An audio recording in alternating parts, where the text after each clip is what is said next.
आप भी अपने नाखूनों को बार बार निकलवाते हैं, प्लास से खिंचवाते हैं, क्योंकि बार बार पीप और रेशा पैदा हो जाता है, आपके नाखून बदवजे हैं, आपकी जिल्द के अंदर घुस जाते हैं और इतना रेशा पड़ जाता है कि आप निकलवाते हैं 5-6 महीने बाद दोबारा चले जाता है स्किन के अंदर और घुम्मट सा बन जाता है।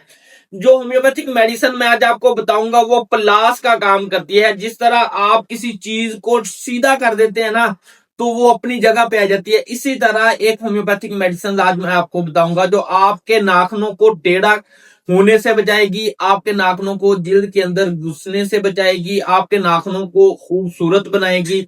जो आपको बार बार सामना करना पड़ता है ना स्किन के अंदर नाखूनों के चले जाने की वजह से, और आपके जो नाखून बदवजे हो रहे हैं उसकी वजह से, तो वो जहां होम्योपैथिक में बेतहाशा अद्वियात हैं, वहां मेरे इस्तेमाल के अंदर 2 बड़ी होम्योपैथिक मेडिसिन हैं।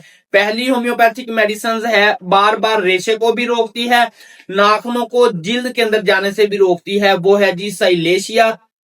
दूसरी बड़ी होम्योपैथिक मेडिसिन है, अगर नाखून बदवजे हो गए हैं, ऊपर से गुम्मट सा बन गया है, टेढ़े मेढ़े हो रहे हैं, तो थूजा बड़ी होम्योपैथिक मेडिसिन है। लिहाजा नाखून निकलवाने से पहले बार बार पीप और रेशे को खत्म करने के लिए अपने होम्योपैथिक डॉक्टर से रुजू करें, अपने नाखूनों को जिल्द के अंदर घुसने से और बदवजे होने से बचाएं।